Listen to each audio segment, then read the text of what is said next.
But I still have to say, I agree with you. I prefer the double initiator. I also, again, play a KO here rather than a Sky, so it's up to individualization, but still, running the utility for the attacking side, no less, here for Sac State may work out perfectly for them. We shall see. Getting underway here. Map number 3 of this best of 5, all tied up. It's going to be with a flashpoint and a guiding light. What? 2 for 1. That's ridiculous. Double headshot for Frick to start things out, and it'll be 3v1 now. Redbirds dominating the opening duels, and this is all over. Spain got between basically everything left. Gun here. That was a 20-second pistol round. Seems like when everybody decides to hold W, ISU is able to take things. Your double duelist helps a little bit when no utility is really required, and pistols exist. Nice little double from Prick, no less. That was pretty clean, all things considered, and exactly what ISU needed to set the tone here on Fracture. This is their home turf. This is their map selection, and they are here to play. They are not giving you Pearl. You've earned it, but now you need to earn Fracture as well, and thus far, Sac State has been exiled from sight. Yeah, round number 1, the strong start needed for sure. It'll be a second round, no buy, at least not for Sac State. They're going to keep the pistols that they have in hand, and it'll be whatever they can do. Stunned, but no problem for Broly. Looking for yet another, but the right clicks from Bowie will find a little bit more success. Doing at least something in this round. Some damage as opposed to none. It's always going to be a plus. Out of feed adds to that tally. Bowie will be alone and pushed in on the tower from multiple different angles. 2 down for Redbirds, but they will survive with 3. No problems in that round, nor with the anti-eco. Now it's up to the bonus. Not so bonusy, actually, here for the Redbirds. They've committed quite a lot behind this, especially if Broly goes for a full rifle, which wouldn't be unreasonable, but it looks like it'll just be the Sheriff. The extent of the dedication in terms of credits here for this Redbird side is buying an Odin, an extra set of armor, and a Sheriff. That's about it, which is a decent bit considering you're basically losing a rifle next round should you indeed lose this one. But you're still giving yourself more than an arguable shot at this. Prick looking to swing will be forced out of position, and wow, an Aftershock just to force him away, and Bowie now with a double. The Aftershock actually does drop down Prick. How in the world did that happen? You dashed away from it, saw it, and then just ran back into its line of sight? Sac State's going to take that every day of the week. Certainly are. Maybe caught the timing wrong. It's the only thing I can think of, but either way, a mistake made for ISU. Sac State ready to take advantage. Very split, the defense right now. Solo towards B on the defensive side. But it looks like the A attack will continue after a short hiatus, that is.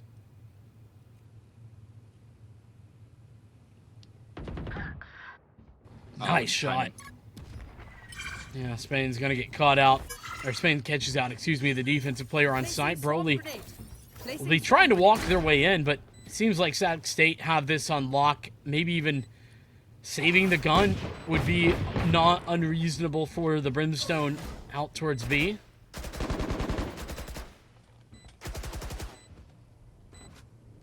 Brawley's just playing for some economic damage here. And you said it, not unreasonable to save the gun. Looks like the Brimstone's going to do that, and then they're going to dedicate the Bulldog. They want to play for more cohesive weapons in this following, and they should have the economy to do so. No real concerns. Brawley does take out an extra gun. Maybe forces them to dedicate a little bit more to this than they would like, but no. It is only a single person, and you save the Odin. Of all the weapons you brought into the round, I would have thought that would be the least likely, at least right after the Sheriff you've bought. But either way, it's a round victory for Sac State. You deny the bonus round, and Pomo will keep over the LMG. And listen, economically it makes sense. Most expensive weapon that they had brought out. So that does track at the very least. Could allow for Pomo to buy a weapon for another teammate if needed. Which, as you mentioned, Moral the only one a little low. Be given a Bulldog or such. Could be given a Spectre for sure. But for the time being, looks like none of the above, actually. There we go. Pomo is going to deliver that over. Be the magic of the request system. So, the Redbirds setting back up. Same situation here. 3 towards A early, but not the same aggression. They're waiting around the door in order to maybe activate here in a moment whenever they get information that these players are far forward.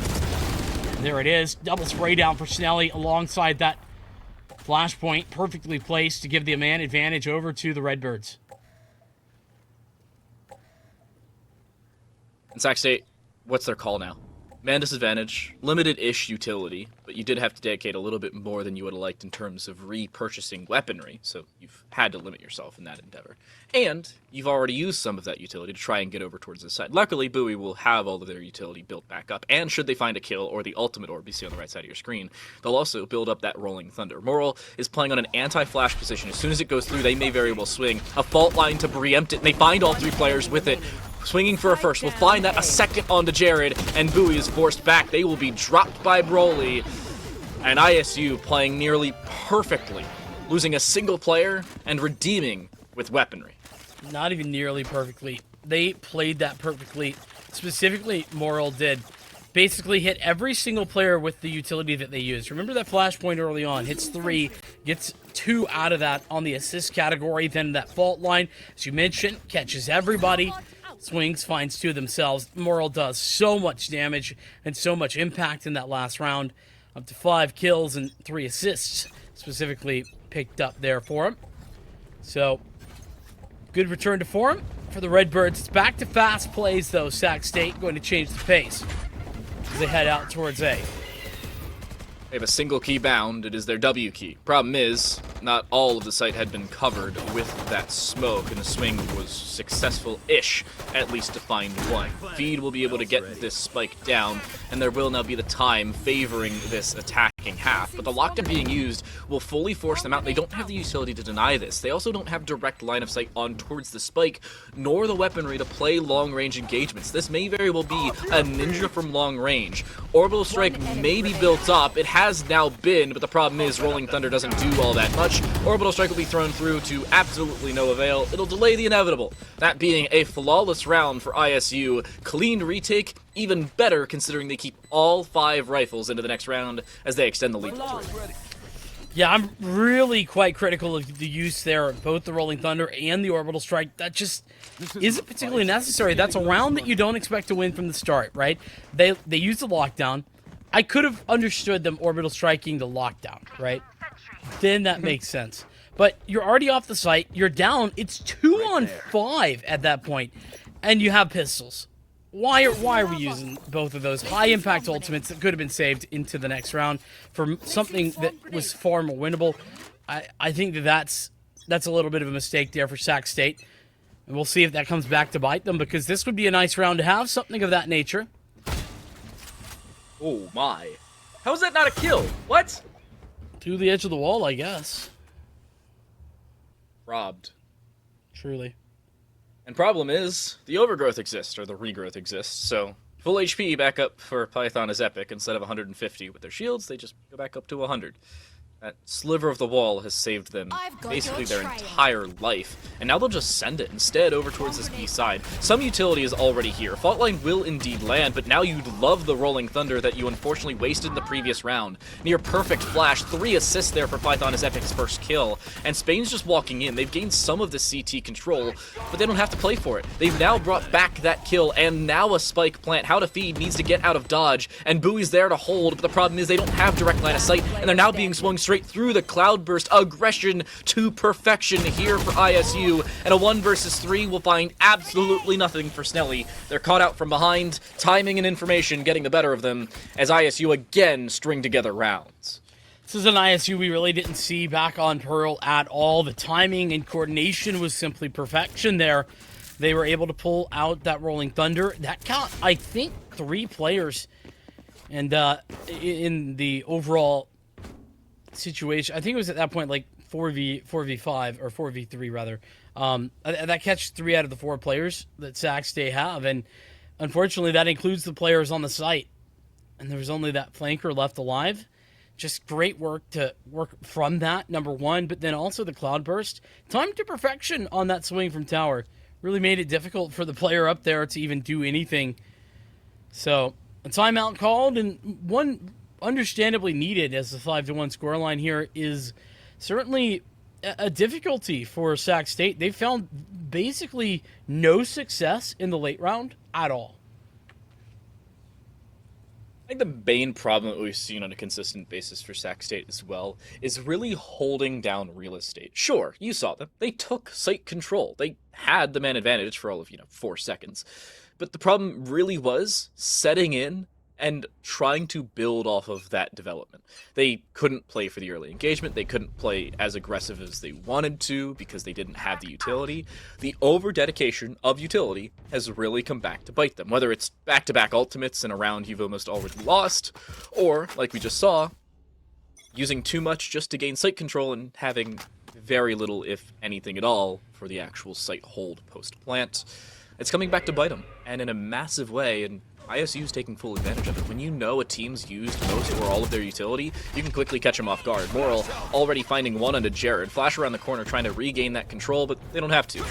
Quick zip line to the other side of the map, and it seems like Sac State has found the go button, that being straight on to B as they regain 4 of their players. Yeah, the utility coming down a little late to the party, I think. We'll get a spike down, but they're already down 2 players, hemorrhaging members moment by moment. Double up in tower. There is at least a little bit of utility still left into position. They'll be swinging in. Broly, that's one nice shot. Showstopper goes on to the spike, but that's not to be. But how to feed left alone. And Satchel, nice denial of that defuse, but I mean, this was just stingers to begin with, and well done with 5 stingers, or 4 stingers, and I think it was a pistol, but the issue is that at this point, damage is nice, but it's not rounds, and rounds are what win you games.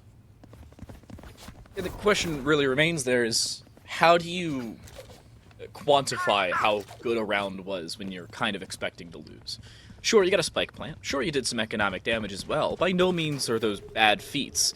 But still looking at ISU's economy, they have 3 players actually, above 4,500. They have 4 players above 4,000 credits. That's at least 1 buy per, with 2 of them having back-to-backs should they need them. And yeah, you bought stingers. You got a spike plant. You got some extra economy for yourself to rebuy into this 8th round of play. But by no means is that a good round to show for it. You've had to over-dedicate utility, some control, and early kills. And now you're again looking for some weaknesses in the early stages of rounds. You've used a fault line to do absolutely nothing other than maybe fake. And sure, it's drawn over a rotation or 2, but there's still a battery of utility on this A side, and, oh, there's information. Here comes the rotation back, and there's going to be more than a problem as they walk in. Yeah, taking this fight isn't even necessary for Broly. Going to pop out a little bit late to the party. Spain's actually well aware of this, but the site now under control, and under very serious control at that. Moral and Pomo both find successful shots through that smoke as well. Jared waiting for the sky smoke to fade, gets spotted out by the turret and has to fall away. Spain, what? That's a good find. That's 2 more back the other direction. Both the A-site defenders that were committed to the site itself have fallen now. I'd like to see a disengage here, but it doesn't come through. Dropping down Broly there's all important, but Prick's on a full flank. They're coming from behind, and they may very well be able to deny the spike hold on the site itself. As they walk in, Spain's noting the possibility they're here. The guiding light finds them, so there's going to be a verbal audio cue that one player's in this general vicinity. Prick will walk through, try and clear out the top side, but timing gets the better of them. And first-person shooters and timing. Name a more iconic duo as Sac State picks up their 2nd. Well, 3v5 there. That was what that started as. The Redbirds unable to convert a round that they really should have.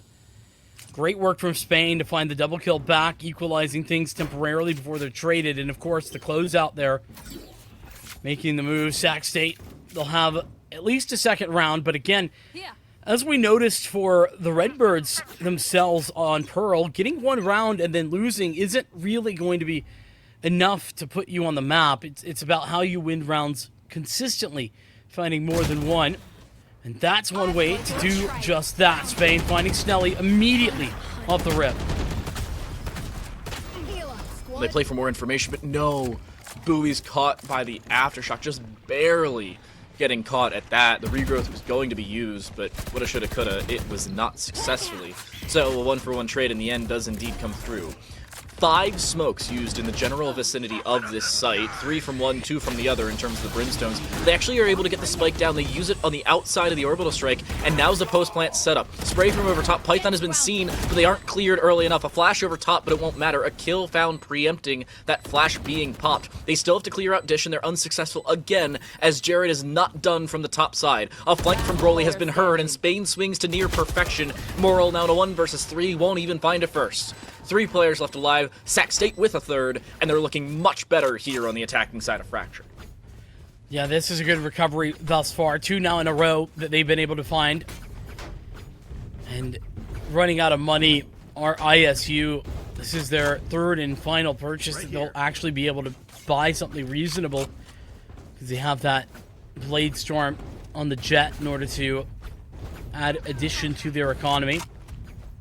But the issue there in the last round especially, just kind of seemed like there wasn't a big plan going in. They thought that they just had the information. They thought they were going to deny the spike plant, I think, did ISU. But they were surprised when the orbital strike didn't do that job. A little aggression dialed up. Jared required. They figured that Jared's become an issue and that they will eventually get him. So now this A-site push, a lot less deadly with the lack of the Dish player. About around the corner. Maybe we'll actually be able to find a kill there, but no, Snelly just swings for the kill, and Spain is quickly taken care of. But again, a spike plant does indeed come through, and a post-plant retake now required. Somehow the showstopper doesn't go out there. I thought I heard the rocket fuse blow, but it wasn't the case, and How to Feed finds a double from the backside of the site. ISU quickly torn apart again, not holding the site directly, and it ends up being their downfall as Sac State finds 3 in a row. Yeah, I mean, it's reasonable that Redbirds, after losing out those last couple of rounds today, that they would play a more passive way on that site. That they would just kind of give it up and play for the retake, because they were taking space elsewhere. They were taking Dish control with 3 players. That makes total sense, but the problem is that they gave up so much space that they weren't ready for Sac State to make an adjustment of their own, where they just pushed into spawn, found success, and found players. And with those man advantages gathered, it was all over. No retake possible. Seems like it's been the Achilles heel of ISU, not having any control in terms of real estate. Whether it be back on Pearl, where they gave up A-long or B-long in every round other than one that I can note off the top of my head. Here on Fracture, in the earlier stages, it's been good for them. They've played aggressive, they found other kills, but now they're just giving it away. Rolling Thunder used, and Spain is quickly dusting Palmo. Just like that, another man advantage in the early stages. Fault line will be used. It does catch Spain out of position. The smokes on the left side will completely obfuscate that control and give Sac State site control as a whole. Aftershock goes into the default box, but will not catch the spike planner as it goes down for nearly free, but Snelly with a blast pack up and over top, and the lack of tower control may very well come back to bite them as Broly finds a kill from behind, but they cannot bring it into a follow-up at all. Fault line, flashpoint, Prick just sticking it all the way through, and they just do not fully swing it. A lack of control, and the spike you've already planted ends up being what costs them the round, as ISU will finally hinder the Sac State streak. I wouldn't even call it a lack of control. It's just plant for yourself. They didn't, and they paid the price for it. Wanted a little bit of extra extra positioning on the take itself. That's why you would plant there, because you're feeling a little bit more safe from that angle, but paying for it at the cost of the round, the 7th on the board as we head into the final round of this half. Either way, a good recovery from Sac State, no doubt. Whether they end at 4 or 5, I think they could consider this a success. And this time, it's one way. 5 on the same side, pushing towards the site. Oh, wow. World finds 1.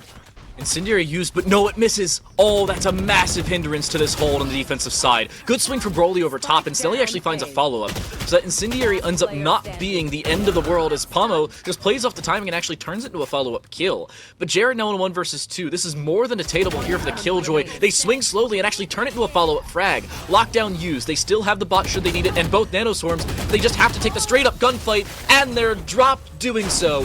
Prick with the time against them, the lockdown on the board.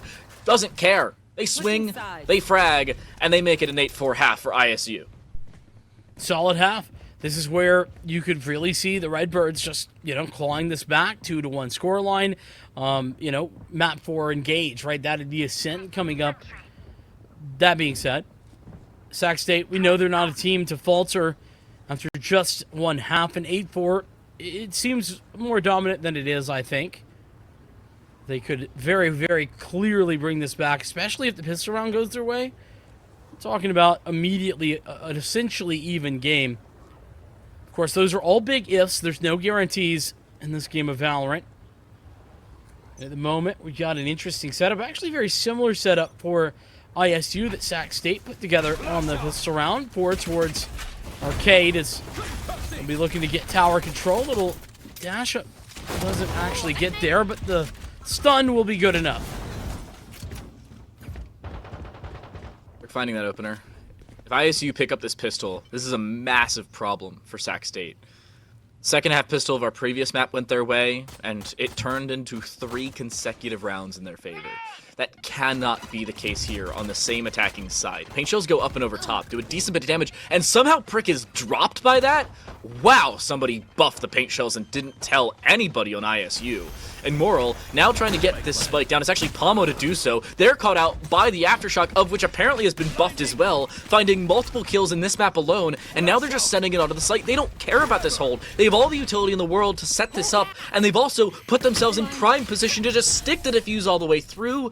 ISU caught off guard, quick retake, and a quick spike defuse. Sure, everyone dies, but it's a round win. Who the hell cares? Yeah, I mean, at least extra cash in the pockets of those ISU players, to be fair.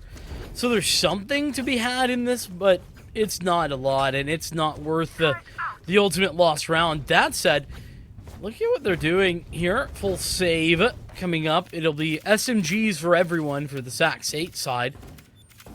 Got Spectres and a single Stinger. So we'll see. Maybe something can be done here. Sheriff's and a couple of Ghosts in hands for the attackers. The Redbirds are, I think, a little bit more equipped than might be expected of them.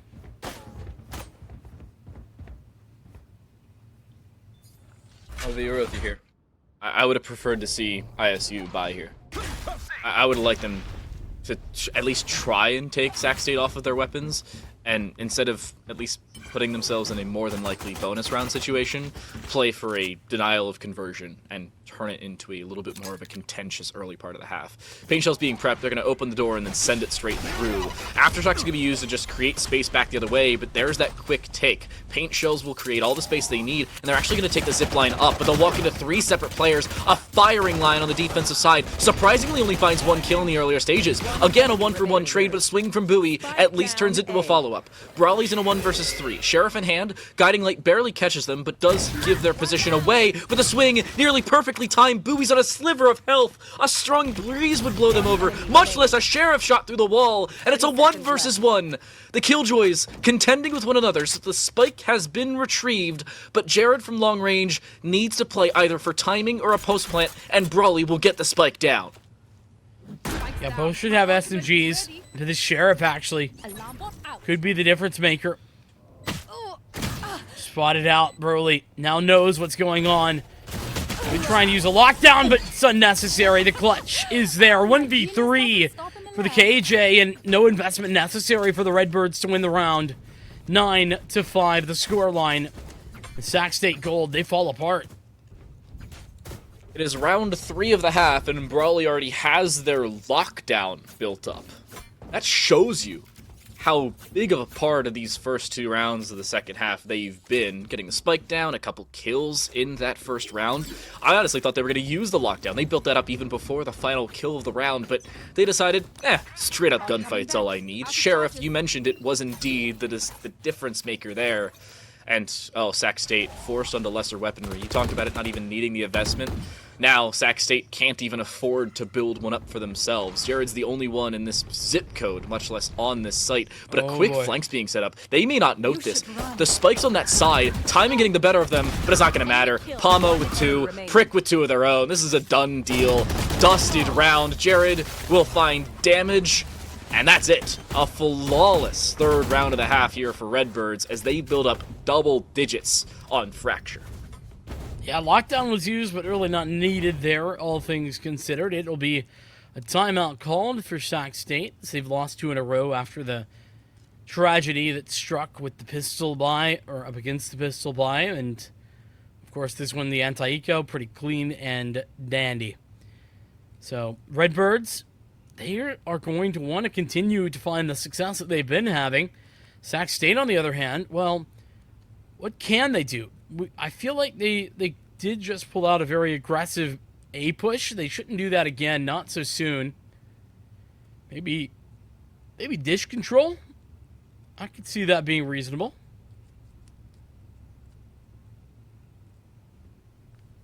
I mean, they had dish control a few times over. But I think as soon as Jared really established themselves on Dish in the first half, and ISU noted it, they were quickly returned upon, so ISU may be a little bit more cognizant of the fact that they can be quickly flanked and dropped because of it.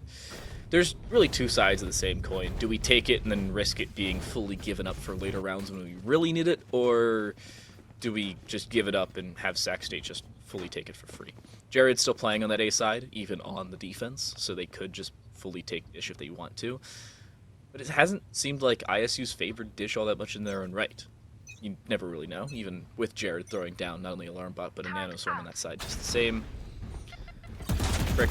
Trying to play aggressive on this side. Double Duelist will establish some control on this half. Snelly playing a little bit more aggressive than I think you'd originally indicate. And, they've been dusted for it. Prick caught up by the flash, but still wins the first fight. Good refrag, though. 2-for-1 trade. Sac State will take that, but the problem is they've given up a decent bit of A control to do so, or a decent bit of B control. And Brawley, they may get caught with timing as they just walk through. A Sky Smoke's been set up. A Spike Plant's trying to go down, and Moral's just putting this down, but not safely. They have to reposition. They have to try and get it down. Timing and sprays. Python doesn't go for it, and they swing just too late. A Spike Plant is going to go down, but a double man disadvantage here as they do indeed play off the back of it. 1 enemy remaining. Oh, this could still be winnable here with the orbital strike engaged now.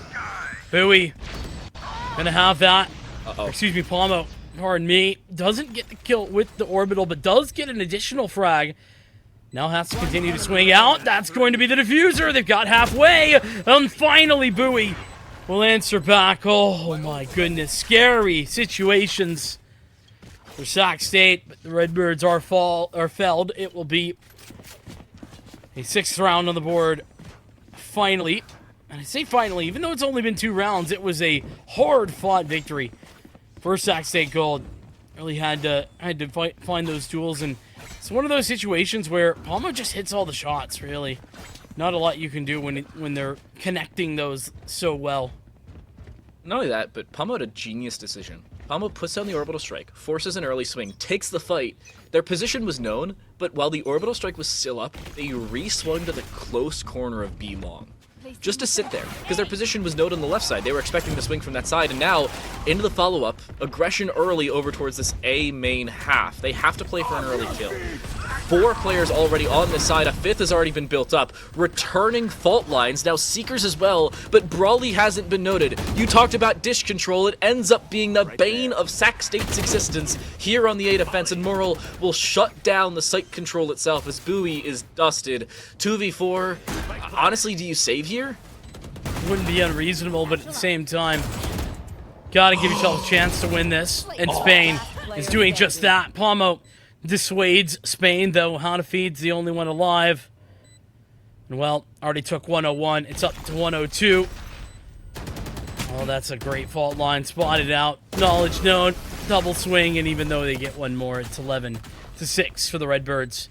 And that's exactly the situation, as you mentioned, where getting disc control and having it is so important. Having one additional area that you are going to find ingress from is so consistently necessary, especially in a round like that, where you're dueling Rolling Thunders. You get one Rolling Thunder into another. Everyone's stunned, except for the guy on the flank. Soon to be the MVP of the round as well. Brawly's really shown up in this second half of play. Only a couple kills in the last few rounds. The real early part of the half was where they shined, but they shine when they need to. And when the Redbirds walk away with round victories, that's when they pop off. Snelly's just walked in. They had a very fortuitous stim beacon just to walk in. And Spain, playing close, finds a headshot, a follow-up as well onto Pomo. What in the world's going on? Brawly doesn't care about that. The re-aggression from Spain, though, a 3k for them, and they have spike control. Decent bit of damage done with the paint shells, and now a 2 versus 2 as the chaos has fully ensued, but a near-perfect flash around that corner. Python here with the showstopper, only does damage, cannot find the full kill into Morol, who's up to still about 60% of their health pool remaining, and the timing still favors Python, but the spike being retrieved earlier, Python knows it's been given away, and they're rotating to B, but the perfect decision to go back has been decided, and Morol is going to have the most free spike plant in capitalism history. Yeah, this is pretty solid from Morol. Just, I mean, at the end of the day, it's a 50-50, so it's like, you gotta choose, but Sac State, I mean, they thought they had it. Python was like, oh, for sure it's going B. No. A-site plant, and actually the post-plant position here for Morol is great. Playing towards Dish, it's planted out in the open, so there's all of the more reason why this could be like sand, or you could be playing up on the balcony. Like, there's so many options, right? And Python's got to think about them all. I think the last place he'd be thinking is going to be that. Oh, no, he's giving it away. Oh, no. Just a fault line. Impressive. This is forced the time. The duel. What? Is there enough? I think there is. Yeah. I think that I don't think that you fault line there. I think that's a mistake. I mean, fault line isn't unreasonable. There's so many different ways to play that. I think the number one option there is just immediately swinging, but at the same time, you don't want to give away the free peek. I'd suggest fault lining for the first one, and then after that second tap, you wait like a full 2 seconds to swing. Because worst case scenario, they have a second and a half between them and the full spike defuse, and you just have to play for a straight up gunfight that you're nearly certainly going to win. And if you lose it, you've still given away that extra second. With 1.09 seconds left on the clock, you technically would have won at that point. But at the same time, we have X-ray vision, wall hacks, and full hindsight vision being 20/20. So you never really know. Orbital Strike already dedicated up towards tower. They have noted the fact that this is a full B dedication, and Brawly's taken a decent bit of control here. They've used so much utility for this original site take, they're going to have very little for the site hold itself as the re-aggression looks to come through here for Sac State. They're going to hang on to the Orbital Strike instead, just committing the Nano Swarm to get that kill. It's, homie, so much utility being used to damage here. This Blade Storm, though, where'd those first blades go? No idea, but it's good for the second. The third, maybe the dash away. As Prick's still alive, able to recover a weapon as well. Hang around these. The damage is so high, as both these players incredibly low HP. But this has been great from Prick, just playing it so passively. Walking around angle by angle, and a 12th for the Redbirds. ISU. They have map point here.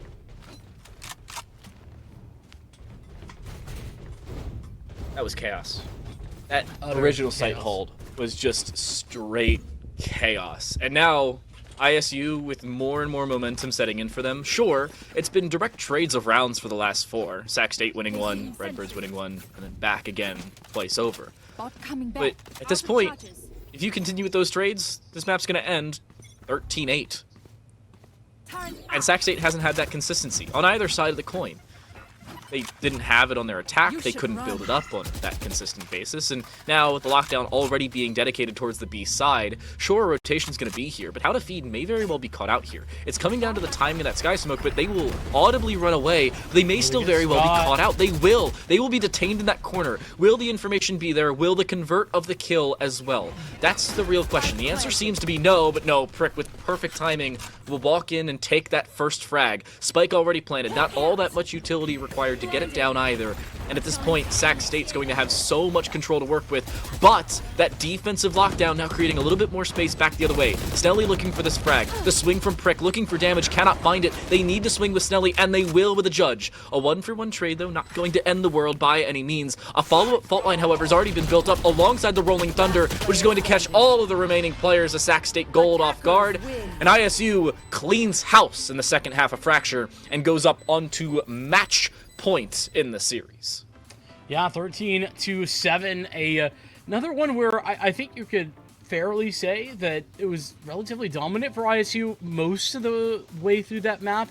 Then towards the end of that, you mentioned the back and forth, those last few rounds, that's where things did get a bit dicey for them, and Sac State started to bring things back. But in general, I think that the Redbirds just kind of had a better handle on things when it came to how to deal with late round scenarios and all that sort of stuff, especially when there was a large amount of players, right? Like, think about the amount of times that, like, a 3v5 happened early for Sac State. Like, they had 5 alive, and the 3-1 for the Redbirds. That happened a couple of times. That should happen 0 times. Too much, I think, for Sac State. They just could not give up, but could not retain enough in the early stages. You never really know what the specific issue was, and of course gunfights became a large part of that in some of the earlier stages. Chaotic rounds somehow consistently going ISU's way, even though it came down to 1v1s or 1v2s on either side of the coin. No one way of saying, oh, if Sac State changed this, they would have been able to pick it up. In the end, they didn't have enough to change to be able to pick up the map as a whole, but it wasn't their map selection. Everything's gone stock standard, no collegiate specials around here, where each team picks up the other's map selections. Everyone's won their own map pick. We'll see if Sac State can keep that level of consistency as we move on to Ascent, possibly our 4th and final map of this series.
Back and forth affair to the near fullest extent of the definition. Map 1, 16-14, maps 2 and 3 dominant, but back and forth in terms of who won each. We now sit at a 2-1 scoreline. ISU up as we move into Sac State's map selection of Ascent here in our Challengers Valorant and ECC National Finals. I'm Time Blight. Still joined alongside me here is Vincent. And what has to change, apart from just winning straight-up gunfights here for Sac State, as we move into Ascent, because maybe the gunfights will help them a little bit more on the more default of map? Yeah, I mean, I'll be honest with you. I don't think gunfights have been a problem at all for either team in any point this series. Like, outside of those first few rounds where, like, Python was just killing everybody on Pearl, like, that's going to happen, and that's kind of whatever. In general, though, the duels haven't been the issue. It's actually just been some really good play individually